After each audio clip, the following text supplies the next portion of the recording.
सीख जो जिंदगी बदल दे। मामला कुछ इस तरह था, एक भिखारी रास्ते से गुजर रहा था, तभी उसकी नजर पैसे से भरे एक बटुए पर पड़ी। उसने उसे उठाकर देखा तो उसमें 100 मोहरें थी। उसने सोचा इसे राजकीय विभाग में दे देना चाहिए। उसके ऐसा सोचते वो वहां से निकल पड़ा। तभी उसे एक व्यक्ति मिला जिसने बटुआ देख भिखारी को बोला, यह मेरा बटुआ है, तुम मुझे लौटा दो। पारितोषिक के रूप में मैं बटुए में रखे धन का आधा तुम्हें दे दूंगा। यह सुन भिखारी ने उस राहगीर को बटुआ दे दिया। राहगीर कुछ चालाक प्रतीत हो रहा था। उसने जैसे ही बटुए को देखा तो कहने लगा, इसमें 200 मुहरें थी, इसका मतलब 100 तुमने पहले ही ले ली। अब मुझे तुम मेरी 100 मुहरें लौटा दो। भिखारी को बहुत गुस्सा आया। भिखारी की नियत में खोट ना था, इसलिए उसने राजा के पास न्याय के लिए जाना स्वीकार किया। दोनों राजा के दरबार गए और पूरा किस्सा राजा को विस्तार से सुनाया गया।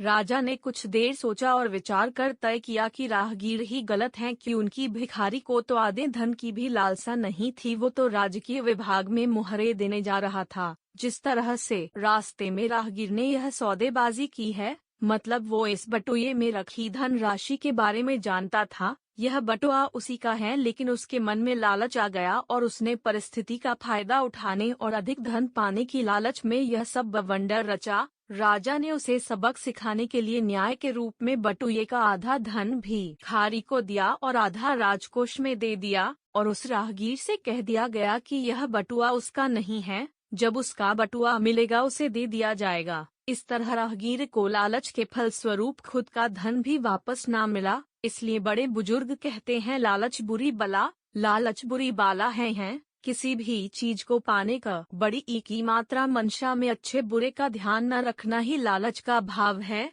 जिस वस्तु पर आपका कोई अधिकार न हो उसे पाने की चाह भी लालच का स्वरूप है। इस भाव से सदैव दूर रहे कि उनकी यह विनाश का रास्ता है। जिस प्रकार कौरवों को सत्ता का लालच था और उन्होंने उसे पाने के लिए कई षड्यंत्र रचे, लेकिन अंत में उन्हें अनुस्वार जीवन से भी हाथ धोना पड़ा। लालच का भाव ही मनुष्य को अहित के मार्ग पर ले जाता है। लालच में उसे सही गलत का भान नहीं रहता, उसे बस पाने की चाह होती है। ऐसे में वो एक अंधे रास्ते पर इतना अंदर तक चला जाता है कि जब उसे गलती का पता चलता है तब वो वापस भी नहीं लौट पाता। इसलिए कहते हैं, लालच बुरी बला है। कहावतें अपने छोटे स्वरूप में भी अथाह ज्ञान को लिए होती हैं। इस तरह कहावतों पर बनी कहानी पढ़कर या सुनाकर आप अपने बच्चों को सही गलत का ज्ञान दे सकते हैं। ऐसी कहानियाँ सदैव यादों में जगह बना लेती हैं और मनुष्य को मार्गदर्शन देती हैं।